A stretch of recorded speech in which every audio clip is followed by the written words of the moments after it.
I'm not entitled to this job. I have to earn it every 6 years. A lifetime of service. His commitment to public service and the people he represented will remain an enduring part of his legacy. From our nation's capital, kept his word. That was who Lindsey was. To our home. He remembered everybody. He never forgot people's names. Stepping up when needed most. Lindsey has always been there for me, and now I will be there for him. For his sister and his state. Lindsey Graham understood the hopes, dreams, and needs of his state and delivered for his state every time. A sudden passing. He will carry on, but he's going to leave huge shoes to fill.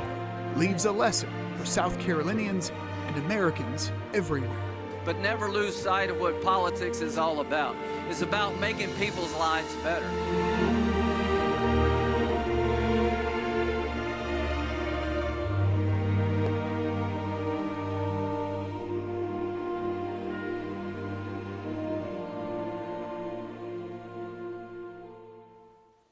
Hello, I'm Justin Doherty. Here on Fox Carolina News, we're remembering the legacy of the man who dedicated decades to representing our state. Senator Lindsey Graham, one of the most influential politicians of our time, died July 11th at 71 years old. In this special report, we're looking back on how his story of service began and his time spent as a voice for the Palmetto State. While he was often visible on the national stage, his story started in a much smaller setting. Right here in the upstate, Graham would begin building his legacy from his hometown of Central South Carolina. The name Lindsey Graham now known across the world, but his life story would start right here. His hometown of Central South Carolina that Lindsey first learned the art of politics. On July 9th, 1955, Lindsey Graham was born in Central, the first child of his parents F.J. and Millie Graham. The Grahams ran a local restaurant and pool hall called the Sanitary Cafe. The family lived in a small room in the back. Being a congressman and a senator, you would think that maybe more palatial, but the fact that it's just a hometown, small home restaurant, it's a good feeling. The building still stands in Central today, just as a different restaurant where customers like Grady Campbell remember Graham. Seemed like he was an honest person that wanted the best for those around him and his family and his community. Humble beginnings that Graham never forgot. My father and mother owned a restaurant, a beer joint, I guess is what we'd say in South Carolina. It instilled a humility in Graham that he carried throughout his lifetime. Lindsey Graham loved people from all walks of life, I think in part because of the way that he grew up, because of the fact that he wasn't handed everything. He was fascinated in everybody. Graham later attended D.W. Daniel High School. I think it's a great American story. Current principal Adam Russell says he met Graham several times, like when he returned for his high school class reunion. Here he is. He's one of the more powerful, truly more powerful people in our country. It just appeared that he slipped right back into being a member of a class that graduated school a number of years ago. But not long after Graham graduated from Daniel, tragedy struck. Graham's mother passed away from cancer. Then just 15 months later, his father died of a heart attack. At 22 years old, Graham was now an orphan. His sister Darlene was just 13.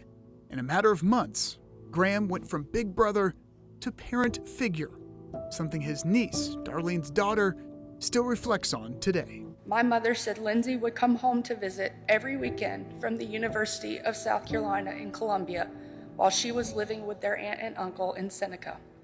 That is over a 2-hour trip, one way, every weekend as a young man in college.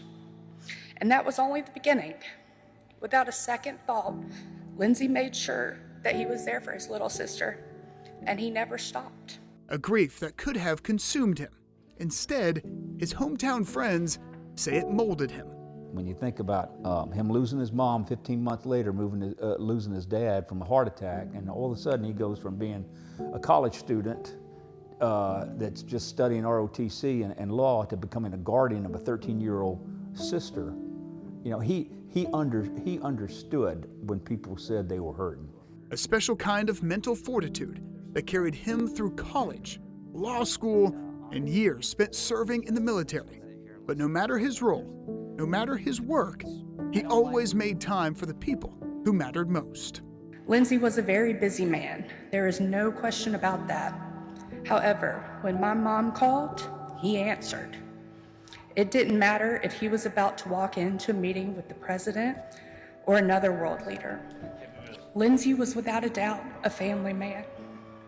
His world revolved around my mother, his family, and those he considered such, like his lifelong friends, colleagues, staff, and the citizens of South Carolina. A man whose own family history would shape how he represented our state. Lindsey Graham understood the hopes and dreams and needs of his state and delivered every time.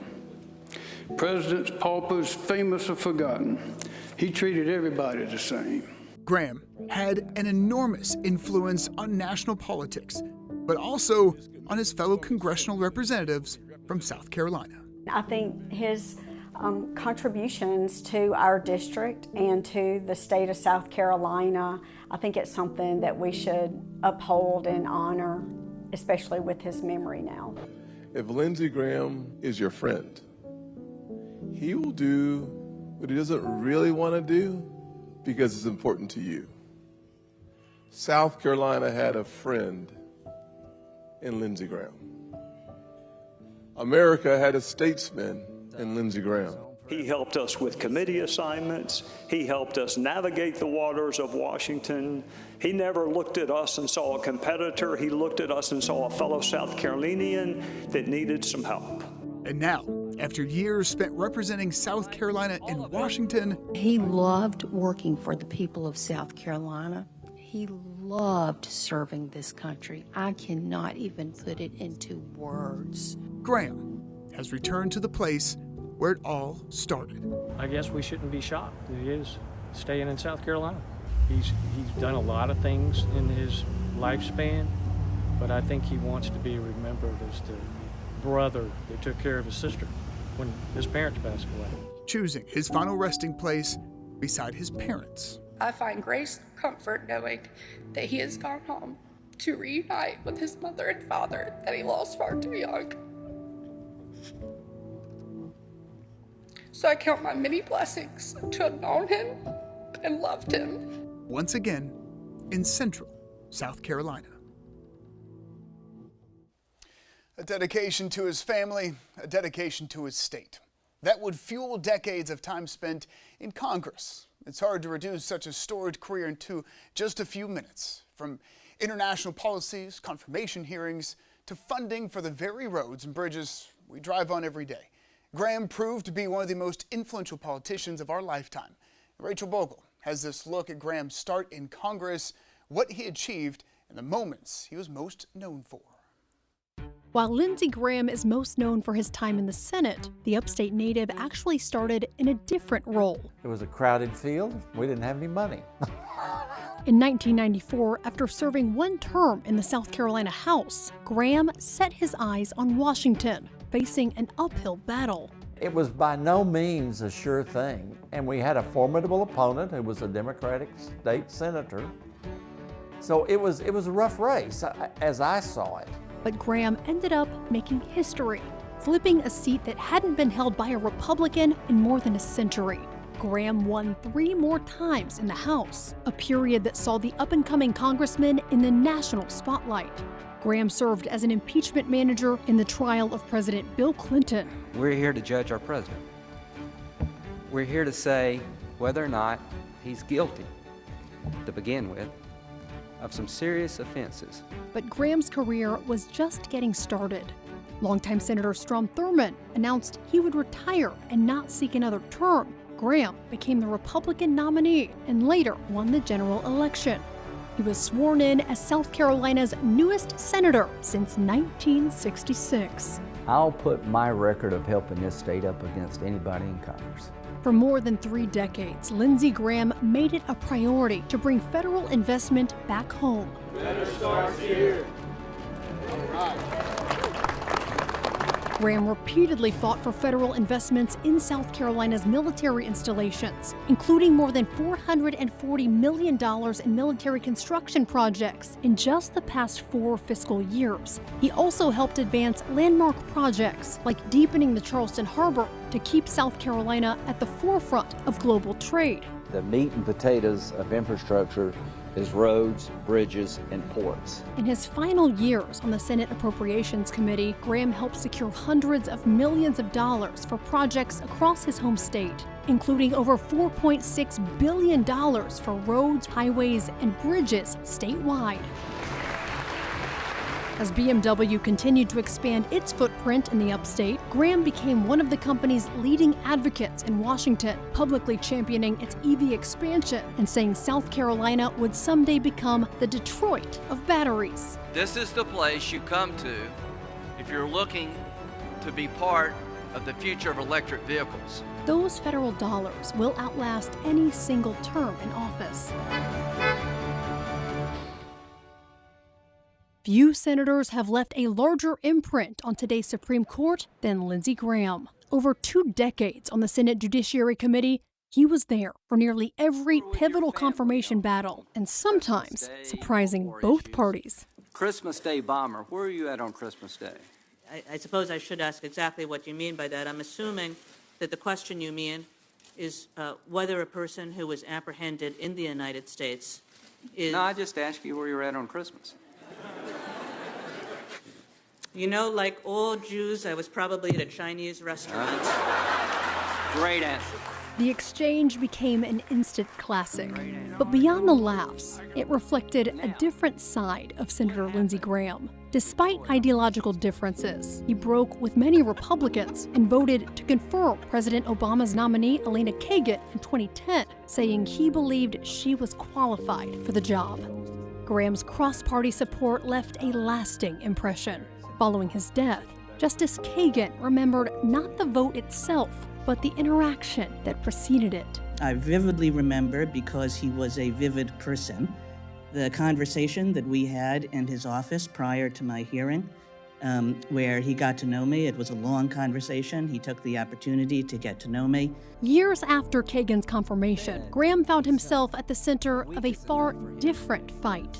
After Justice Antonin Scalia's death in 2016, Senate Republicans refused to proceed with a confirmation hearing or vote for President Obama's nominee Merrick Garland, keeping the seat vacant until after the presidential election. That decision cleared the way for President Donald Trump to nominate Neil Gorsuch in 2017, beginning a dramatic shift in the court's balance. But Graham's defining moment came 2 years later, during Brett Kavanaugh's contentious confirmation battle.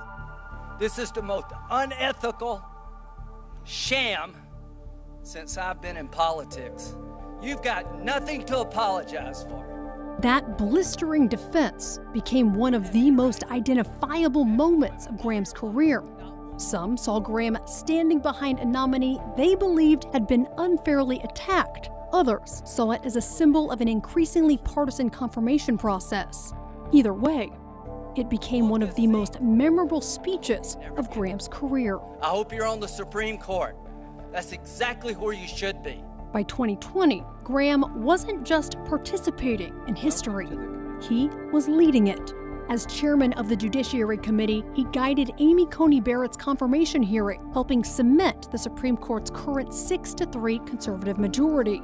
By the end of his Senate career, Graham had taken part in confirmation hearings for 8 of the court's 9 current justices, voting to confirm all but Justice Ketanji Brown Jackson.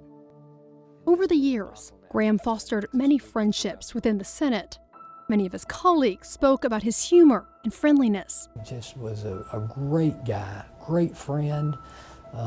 He realized his job was serious, but he never took himself too serious. He famously worked well with Senators John McCain and Joe Lieberman, the trio being coined the Three Amigos. The group was known for traveling the world together to promote American interests abroad, especially during the War on Terror. Graham and McCain were particularly close. When McCain died in 2018 after a battle with cancer, Graham gave an emotional speech remembering his friend. He was a difficult man. he could be tough. But the joy that you receive from being with him will sustain you for a lifetime. But there was another relationship that would define Graham's career. One that would prove to be rocky, but consequential. In June of 2015, supporters gathered to see Graham announce his run for president right in his hometown of Central. I'm Lindsey Graham, and I'm running for president of the United States. But 15 days later, Donald Trump threw his hat into the ring, and he and Graham did not get along. You know how you make America great again? Tell Donald Trump to go to hell. This guy, Lindsey Graham, a total lightweight. He won't fix anything, but at least he'll talk to you. The feud grew to a point where Trump read out Graham's cell phone number at a rally. Graham joked on social media that he was considering buying a new phone. He would later destroy his phone in a viral video. As Trump gained more support, Graham dropped out. When Trump clinched the nomination, Graham said he wouldn't vote for him in November. He would eventually reveal he cast his ballot for independent candidate Evan McMullin. But after Trump won and became president, their relationship began to soften, with the pair spending hours golfing together. Graham helped push through parts of Trump's agenda in his first term, but the partnership was heavily tested. In the wake of the 2020 election, President Trump made claims of mass voter fraud. While Graham initially tried to help the Trump campaign's efforts to challenge results, things changed on January 6, 2021. As Congress met to certify Joe Biden's victory, rioters who just left a Trump rally stormed the Capitol.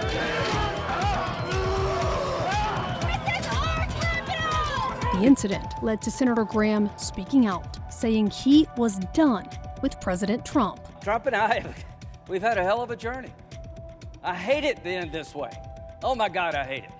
From my point of view, he's been a consequential president. Count me out. Enough is enough. This didn't last long, though. Graham and Trump began working together again. And by 2024, Graham was campaigning for the former president. Thank God. Even when Trump's supporters didn't always support Graham. Afterwards, the two stayed close. The president speaking after Graham's death, calling him a good friend. I want to pay my respects to Lindsey, who was our friend. He was a friend of all of us. He was a great guy. He was a great politician, actually. And it's hard to believe he's gone. Closer to home, Senator Graham saw success at the ballot box, but it was never easy, especially as politics became more partisan. He was willing to compromise, he was willing to go talk, and that put him in the fire in South Carolina. People said that I supported Lindsey Graham last time, but I won't support him this time. In each of his re-election bids, Graham faced primary challenges, but Graham was willing to face his critics. He would go meet with the Tea Party people at their place, at their convenience, and listen to them yell and complain, and then he would leave. I never knew a politician who would go to his opponent and talk to him the way Lindsey Graham did. In the end, Graham still won a majority of the vote. He would again face primary challenges in 2020 and 2026, with the latter seeing 5 other candidates seek the nomination. Graham was still able to hold on. Graham may be best known for one issue above all others: national security and foreign policy. Lindsey Graham, without question, was perhaps the most prolific person on the issue of foreign policy in the United States Senate.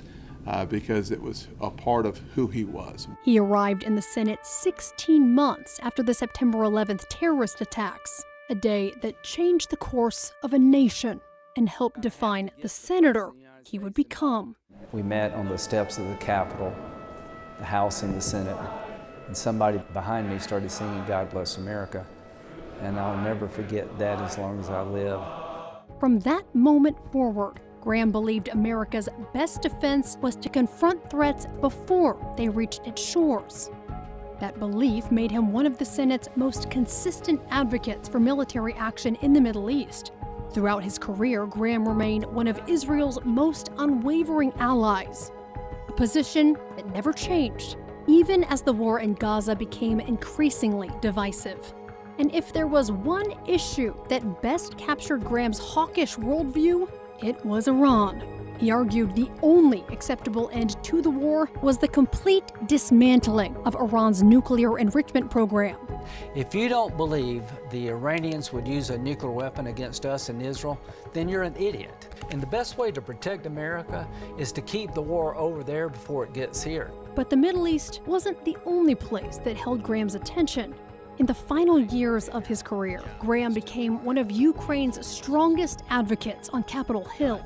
So to all those who say Ukraine doesn't matter to us, with all due respect, you're wrong. If you don't see the connection between Ukraine and order in the world, you're missing a lot.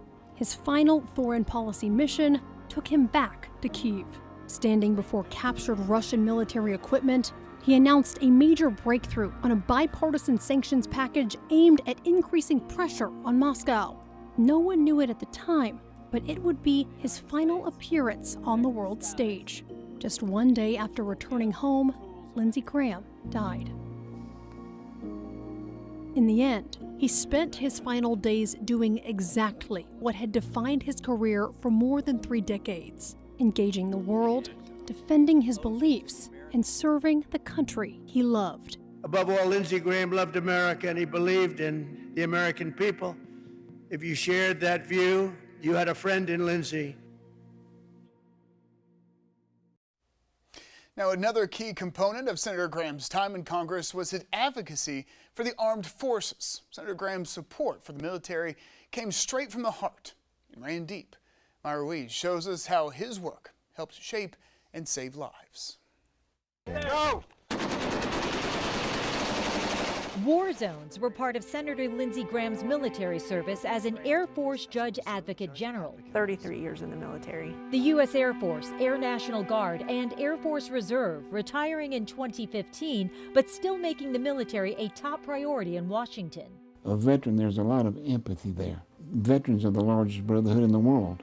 He did things behind the scenes that people don't necessarily know about. And I think that there's big shoes to fill. The Veterans Service Corps of South Carolina is a grassroots nonprofit that works to recognize veterans for their service and reach out on their behalf. One of the things that I do is get a lot of calls from veterans that need help. Some of that stuff you can't wait. It's just like ALS.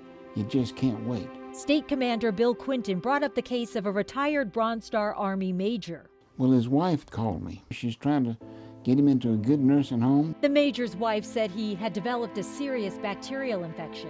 He would have died in this nursing home. Quinton says Senator Graham's team worked quickly to get things situated with the Veterans Affairs Medical Center. With Lindsey Graham's help, Lindsey pulled some strings that other folks couldn't have pulled, let's put it that way. He stayed on it. He saved this veteran's life. Sometimes the battles that servicemen and women fight follow them home after deployment. So for Upstate Warrior Solution, we have approximately about 150 new veterans that come to us every single month for some kind of need. Upstate Warrior Solution connects veterans, active duty military, and first responders to area support services. It also partners with the VA to implement the Staff Sergeant Parker Gordon Fox Suicide Prevention Grant. We were the only ones chosen in the state, and we really need our federal, especially our federal politicians, to be involved in that because we see it working on the ground. We see lives being changed on the ground. The program requires annual approval for federal funding, and Senator Graham was always there.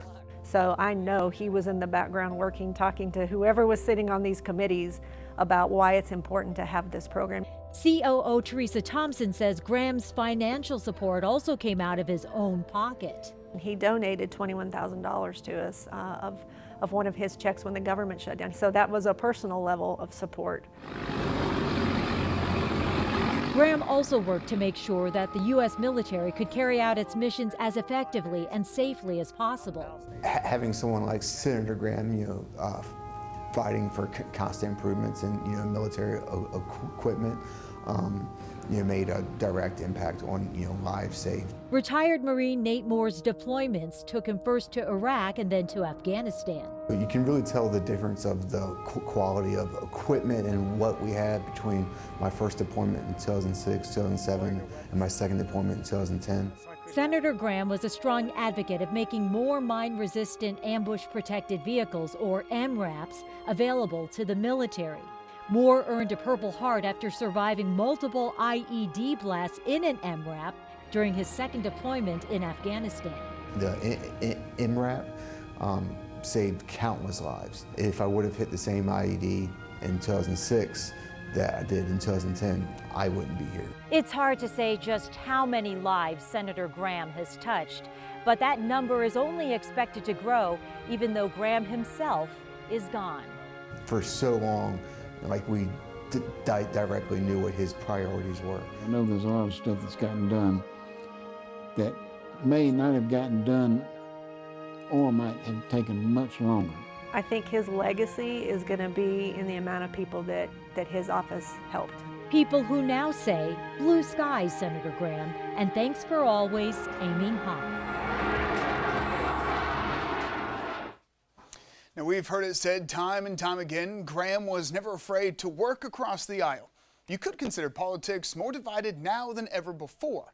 However, as Tori Carmen reports, Senator Lindsey Graham's legacy reminds us, despite our political differences, we can come together. Senator Graham devoted much of his life to public service, first in the military, then in Congress, where he represented South Carolina for more than 3 decades. In that time, Lindsey Graham made friends and adversaries on both sides of the aisle. In the days since his death, it's the friendships that are taking center stage. But he never lost sight of the need to work across the aisle. Colleagues say Graham's willingness to reach across the aisle set him apart, even in deeply divided times. Throughout that time, we maintained a relationship grounded in mutual respect, even when our political differences were significant. His commitment to public service and the people he represented will remain an enduring part of his legacy. While Representative Jim Clyburn speaks for South Carolinians of a different party, he recognizes both he and Graham could come together for the Palmetto State.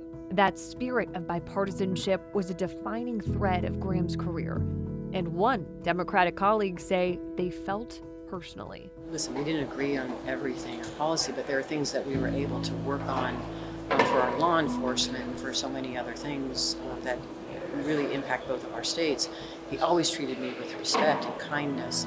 Senator Cory Booker of New Jersey put it bluntly. Graham was someone who never stopped looking for common ground, even when disagreements ran deep. The great thing about Lindsey was that I could agree with him on 99 of 100 things, but he still would want to find that one thing we did agree on, and that resulted in a lot of good. Senate Minority Leader Chuck Schumer echoed that sentiment, offering a challenge to lawmakers. Not seeing eye to eye is no reason to be blind to the way forward. Lindsey could understand that. Every senator ought to do the same. For all the political battles Graham waged during his time in Washington, colleagues say what they'll remember most is a senator who never lost sight of what the job is really about. He loved this country. He loved his sister. He loved his family. South Carolina will be grieving for a long time to come.